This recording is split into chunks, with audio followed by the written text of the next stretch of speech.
শুনতে হয়তো একটু অবাক লাগবে, তো তারপরেও একটু সময় নেবেন, নিয়ে ভেবে দেখবেন। তো তারপরেও আপনাদের সুন্দর মনের মতামত যদি চান বা কেউ জানাতে পারেন। কেমন? তো আমি একটি গ্রামের ছেলে বন্ধুরা, আশা করি তোমরা সবাই ভালো আছো।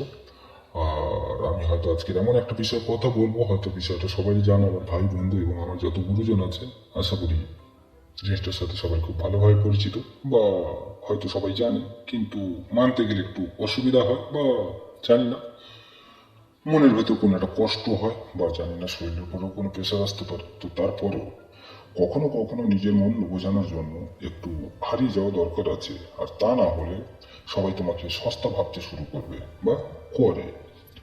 আর এমন কিছু অসাধ্য সাধন করে দেখাও, বা কিছু সঞ্চয় বা অর্জন বলতে পারেন, এমন কিছু অর্জন করে দেখো যে যার ফল স্বরূপ ইহলোকেও পাবেন বা পরলোকেও পাবেন। জানি কথাটা হয়তো শুনতে একটু কেমন লাগবে, তো তারপরেও আমি আগেও বলেছি আপনাদের সুন্দর মনের বা সুন্দর ভাবনার আমি কদর করি। তো তারপরেও একটু ভেবে দেখবেন, সময় নিয়ে ভেবে দেখুন। তো তারপরেও যদি চান সবাই জানাতে পারেন। কেমন? তো আশা করি ভালো লাগবে।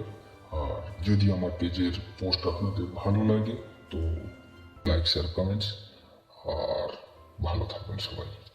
কেমন?